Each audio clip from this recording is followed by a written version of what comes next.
Atmora, the ancestral homeland of the Nords, a land of towering forests, wild oceans, and ancient cities lost to time. It was from Atmora that Isgramor and his sons came, driven by vengeance, blood, and fire. Today, Atmora is a frozen wasteland. No ships sail from its shores, no voices call from its ruins. It is buried in silence and ice.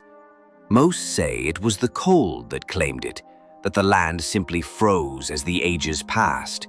But in the shadow of the Sea of Ghosts, old sailors whisper a different tale, a legend passed from lip to lip in Winterhold, a tale of a ship made of ice.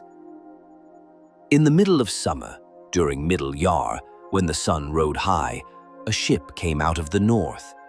It drifted slowly into Winterhold's harbor, its sails thick with rime, its hull frozen solid. At the oars sat corpses, frozen men, their hands stiff on the shafts. Yet the ship still moved. The Jarl of Winterhold, Kjalhund, stood on the quay and called out. A voice answered from the helm. "We are those who mourn. Out of death we have sailed. We beg you for fire, for salt, and for bread." Many warned him to turn them away, but Kjalhund saw the few survivors clinging to life. He stepped aboard. The planks were ice beneath his boots. The warmth of summer could not touch the ship's curse. When Kjalhund asked what had happened, the steersman gave his answer. "The frostfall has taken Atmora. We were the last to leave Gilkurfik. There will be no more after us." And then he told the true tale. On the day we sailed, a snow elf came to us, a child, pale, barefoot in the snow, wearing only a thin gown. We shivered in our furs, yet she stood untouched. She spoke a curse. "With your swords and axes you slew our homeland.